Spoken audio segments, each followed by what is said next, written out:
Savitri, Book 1, The Book of Beginnings, Canto 1, The Symbol Dawn, page 7. Earth's grain, that needs the sap of pleasure and tears, rejected the undying rapture's boon, offered to the daughter of infinity her passion flower of love and doom she gave. In vain now seemed the splendid sacrifice. A prodigal of her rich divinity, herself, and all she was, she had lent to men, hoping her greater being to implant, that heaven might native grow on mortal soil. Hard is it to persuade earth nature's change. Mortality bears ill the Eternal's touch. It fears the pure, divine intolerance of that assault of ether and of fire. It murmurs at its sorrowless happiness, almost with hate, repels the light it brings. It trembles at its naked power of truth and the might and sweetness of its absolute voice. Inflicting on the heights the abysm's law, it sullies with its mire heaven's messengers. Its thorns of fallen nature are the defense it turns against the Savior hands of grace. It meets the sons of God with death and pain. A glory of lightnings traversing the earth scene, their sun thoughts fading, darkened by ignorant minds, their work betrayed, their good to evil turned, the cross their payment for the crown they gave. Only they leave behind a splendid name. A fire has come and touched men's hearts and gone.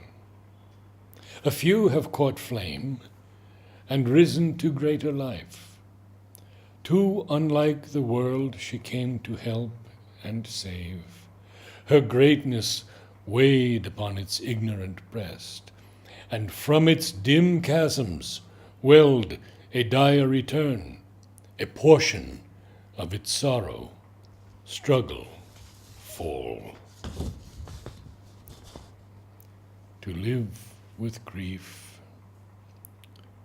to confront death on her road, the mortal's lot became the immortal share. Thus, trapped in the gin of earthly destinies, awaiting her ordeal's hour abode, outcast from her inborn felicity, accepting life's obscure terrestrial robe, hiding herself even from those she loved, the Godhead, greater by a human fate. A dark foreknowledge separated her from all of whom she was the star and stay, too great to impart the peril and the pain. In her torn depths she kept the grief to come.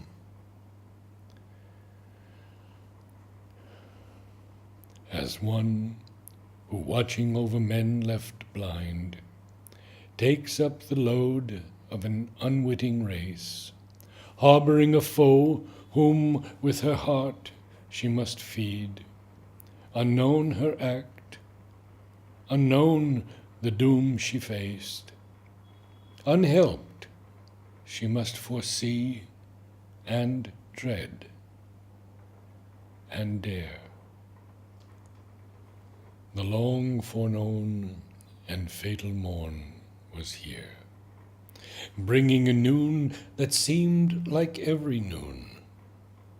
For nature walks upon her mighty way, unheeding when she breaks a soul, a life. Leaving her slain behind, she travels on.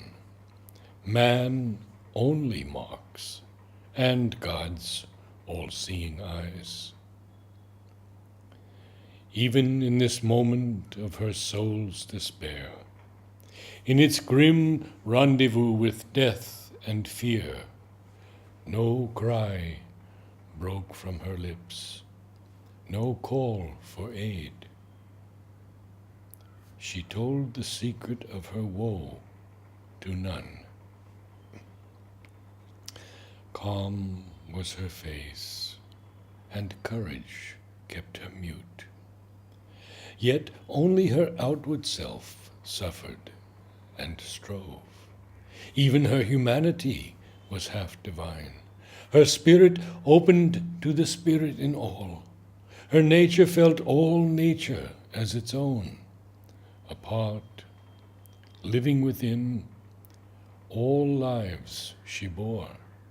Aloof, she carried in herself the world. Her dread was one with the great cosmic dread. Her strength was founded on the cosmic mights. The universal mother's love was hers.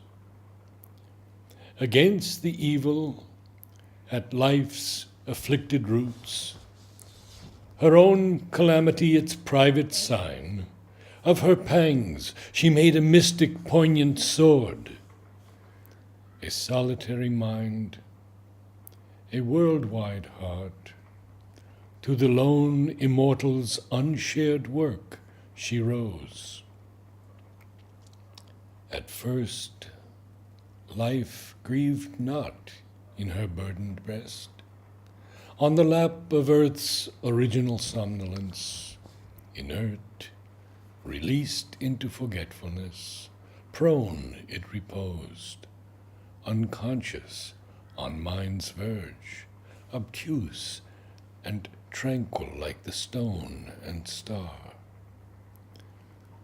In a deep cleft of silence, twixt two realms, she lay remote from grief, unsawn by care, nothing recalling of the sorrow here.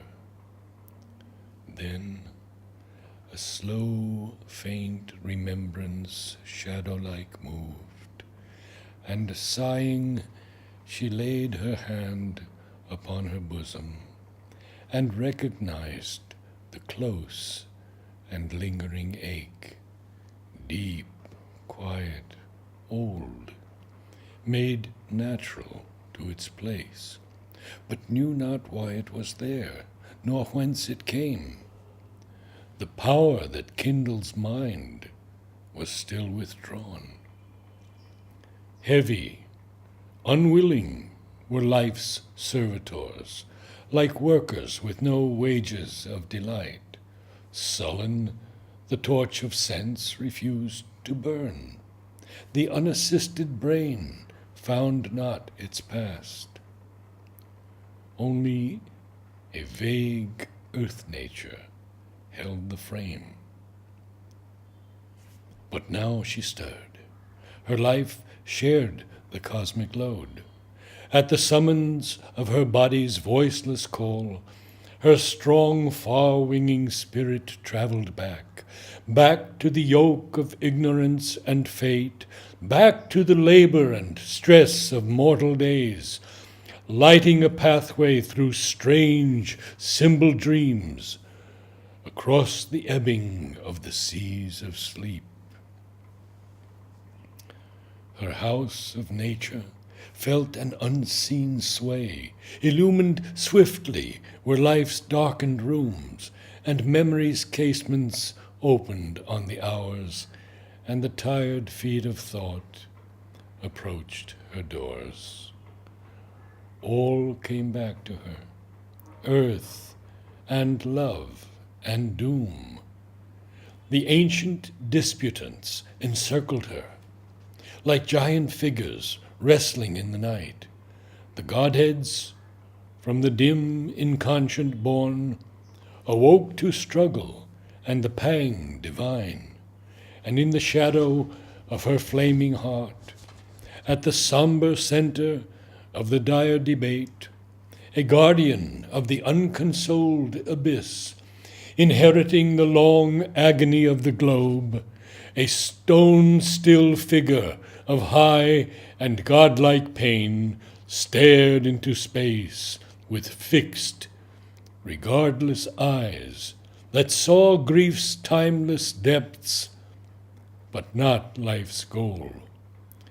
Afflicted by his harsh divinity, bound to his throne, he waited, unappeased, the daily oblation of her unwept tears. All the fierce question of man's hours relived.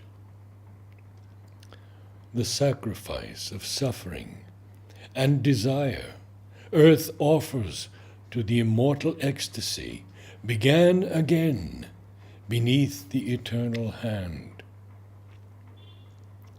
Awake, she endured the moment's serried march, and looked on this green, smiling, dangerous world, and heard the ignorant cry of living things.